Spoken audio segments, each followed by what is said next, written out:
Crikey, Pathological Demand-Avoidance (PDA) is a mess by Richard Woods at London South Bank University, PhD student, and I'm currently on an extended gap year.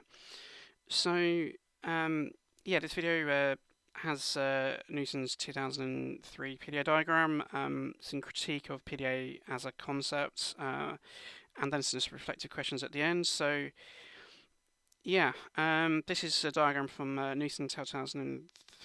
It shows how Newson conceptualized PDA in relation towards autism. You'll note how they're separate and how autism spectrum disorder is based on childhood impairment at the time, like 20 odd years ago.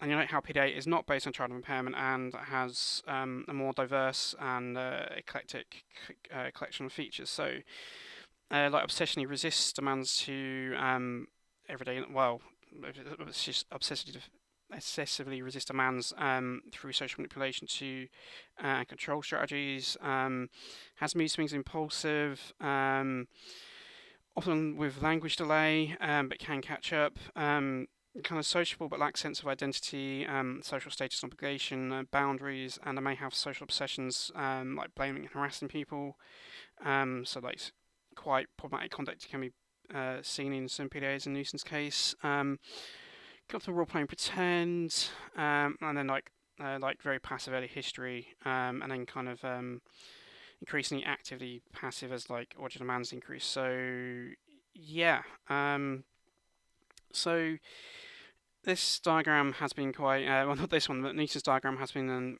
quite heavily critiqued.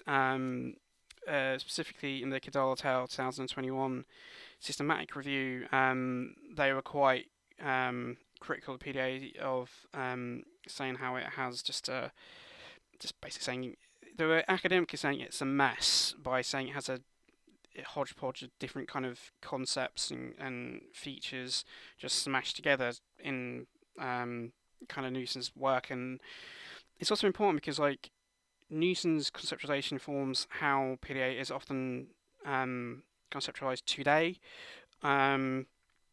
So this critique is going to be valid to other conceptualizations. So, like speculated emotional experiences has at least relatively intact theory of mind and/or empathy because it's meant to have manipulative behaviors. And even if you're calling it socially strategic, if something's strategic, it's still done deliberately and with intent. So it's basically manipulative. Obviously comfortable role-playing pretend, and specific mental features, obviously demand avoidance and speculated underlying causes. So there's just lots of assumptions. Yeah, as I was saying, Cadell just saying it's a mess.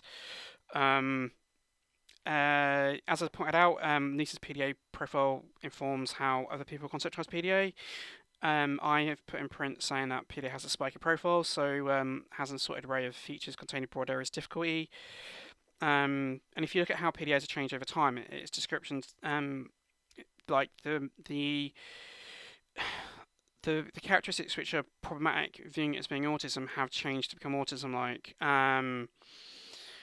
So, for example, like they're trying to remove the manipulative aspect of it too, so strategic, even though, as I said previously, if something's strategic, it's still manipulative because it's still done with intent. So, yeah, there's some reflective questions to end on. So, what are your thoughts on how PDA as a phenomenon is kind of conceptualized? What potential strengths are there? What other possible weaknesses are there? And how do you think PDA as a phenomenon should be conceptualized? So, yeah, that's the end of this short video. So may one's stimming activities be many and one flow states long, which is kind of equivalent to live long and prosper. So yeah, goodbye. Oh, and please like and subscribe the video.